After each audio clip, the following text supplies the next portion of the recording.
I both love and hate when news breaks outside of the confines of this 2-hour radio program.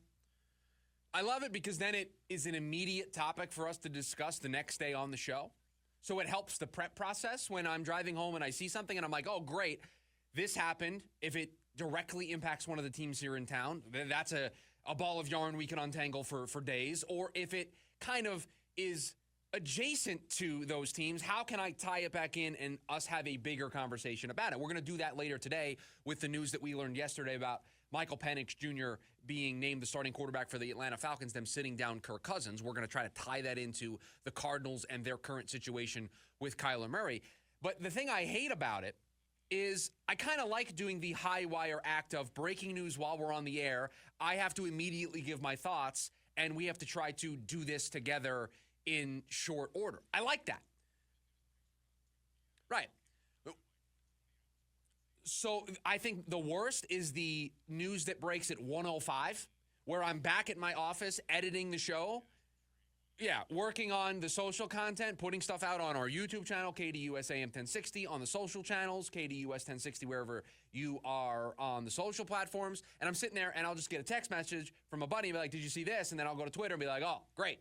Could have used this 20 minutes ago on the leftovers. Could have used this for the show. I guess we'll do it tomorrow. 1:05, 5 minutes when we're off air, that's the news that bothers me the most. The 3:30, 3:45 driving home news, all right, there's not a window where I would have gotten to that on the air, right? That's just way too long after, and I'll just get it to the next. I'll get to it the next day.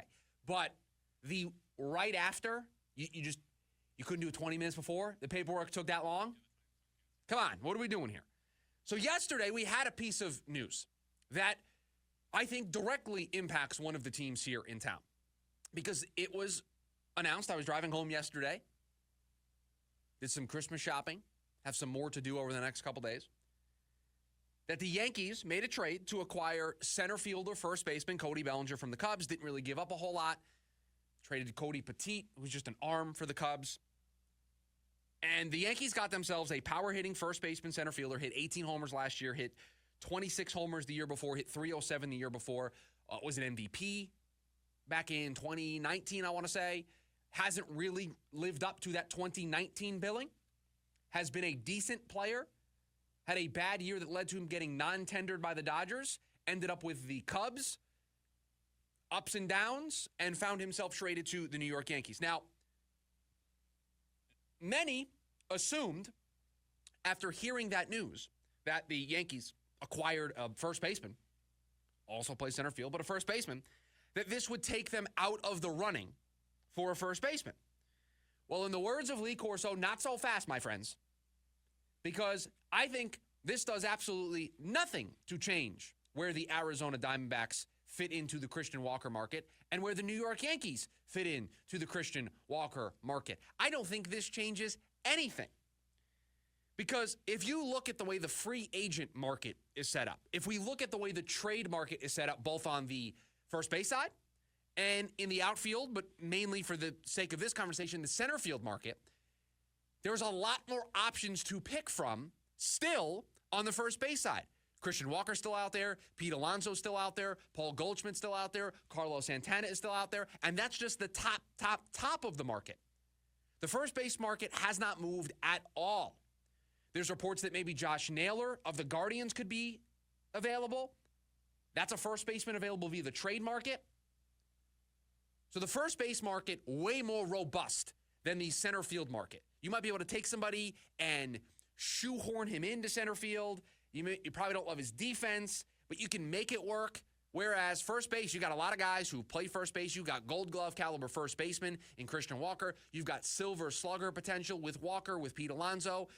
You got Goldie, who there might still be something there. There are options across the board. Cody Bellinger's flexibility to play both first and center provides the Yankees with this. It provides them with the flexibility to pursue both paths. They can pursue going after a center fielder, and if they do, then okay, Cody will stay as their first baseman, but they can also pursue heavily Christian Walker, Pete Alonso, Paul Goldschmidt, Carlos Santana. Because if they land one of those guys, it's as simple as, hey, Cody, we're going to go put you at the other position that you play really well. You play a really good center field. So it's not taking him out of a position that he's really good at and taking him and putting him in a position that he's okay at. He is good, above average at both center field and first base. So that flexibility provides the Yankees an avenue to continue to go after an outfielder if they want. Maybe they want Anthony Santander. His defense, not sure that that's what I would do. Not sure I would play Aaron Judge in center field as that body continues to age. So it feels like the right course of action for the Yankees is move Cody Bellinger to center field and land yourself a first baseman.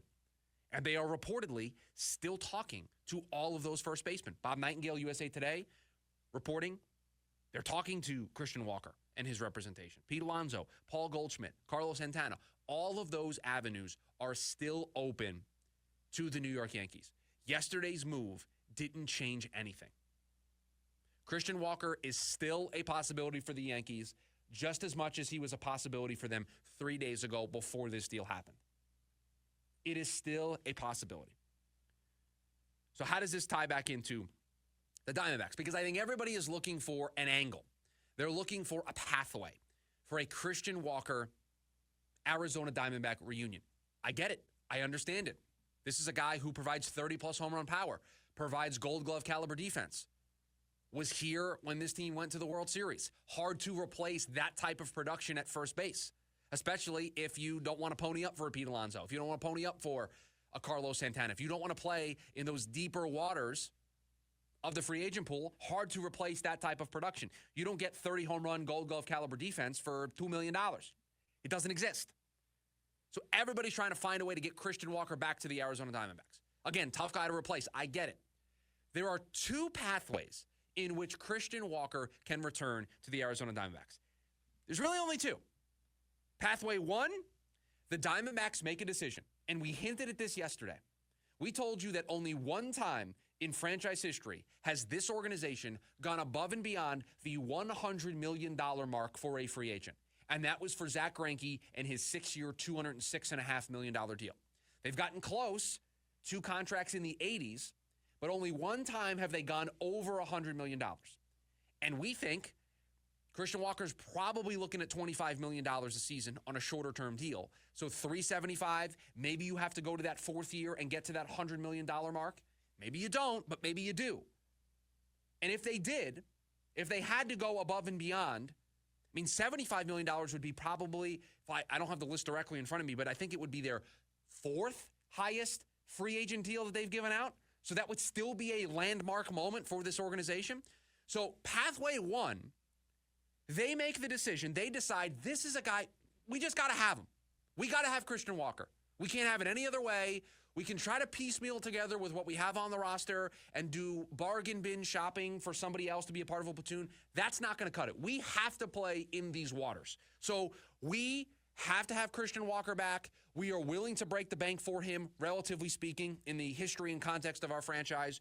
We are willing to mix it up with the Yankees, with the Mets, with the Nationals, whoever else wants to be involved. We are ready to play in that deep end of the pool. We are ready to get into the bidding war. That's pathway one, that the Diamondbacks decide this is the guy that they are willing to do that.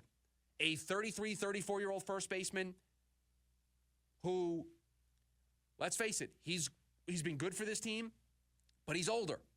So you sign him to a 3 or 4 year deal, you're probably hoping to get 1 or 2 good years out of him, 1 or 2 solid years out of him. So is that really where you want to make this stand as an organization? You've only done it once. Are you ready for this to be the player that you want to do it for a second time? That's pathway one. Pathway two is that this market for first baseman just dries up. It absolutely goes cold. It doesn't materialize the way Christian Walker and his team thought it was going to materialize. And the price for a first baseman comes down to a more reasonable level where the Diamondbacks can swoop in. And we've seen Mike Hazen do this. He did it with Jordan Montgomery, where the price got to a point where he was like, I can't pass this up. The price drops to a place where Mike Hazen and this organization feels comfortable. At this number, Christian, we want you back. Those are the two pathways. That's it. Christian Walker's not going to leave money on the table. He's not going to get $80, $85, $90 million from Team X and then come back to the Diamondbacks for 60, 65, 70. He's not going to do that. He's not going to leave money on the table. This is a chance for him to cash in at 34 years old, set himself, his family up for life. This is his big break to hit free agency and cash in. Might be the last time, might be the only time he gets to hit free agency and get that big check. So he's not leaving money on the table, and I do not blame him. So of those two pathways, neither one of them seems great, right? Neither one of them seems likely. You still have the Yankees looking for a first baseman. The Mets are still deciding what to do. The Nationals haven't made the big splash. There are other teams still waiting to make moves. Do you really feel like the market is going to drop to a place where the Diamondbacks are comfortable? Or do you feel like the Diamondbacks are willing to go to lengths that we really haven't seen them go to before? Now, I am guessing that that's where the price ultimately gets to, $100 million. It might not. He might be in the $22 to $23 million range, and so 3 for 66 might get it done. 4 for 88 might get it done. 88 would be the second most money this team's given out to a free agent, so it would still be noteworthy. So yesterday's move for the Yankees doesn't change anything. It doesn't change the market. It doesn't change the interest of teams. We are still left with those two pathways. The Diamondbacks decide this is the guy they want to pony up for. This is the guy they are willing to go above and beyond, where we have seen in their franchise history they don't really go to. Or the market all of a sudden changes. The market dynamics change to where the Diamondbacks then become players. And as we sit here right now doing this show, those market dynamics haven't changed one bit. They haven't changed at all. Same teams interested, same players available. The bidding war will occur. So then that leaves us to pathway number one. And it's just one of those things, I got to believe it to see it. Is a 34-year-old first baseman going to be the guy that the Diamondbacks and this general manager, Mike Hazen, decide this is the guy we want to wade into the deep waters of the pool for? Deep waters for us, not deep waters for the Mets, Yankees, Red Sox, Dodgers, but the deep waters for us when it comes to free agency. I just don't know. I need to believe it in order to see it. So that move yesterday didn't change anything when it comes to Christian Walker's market. In fact, it puts us in the same spot we were in yesterday. We are in the exact same spot.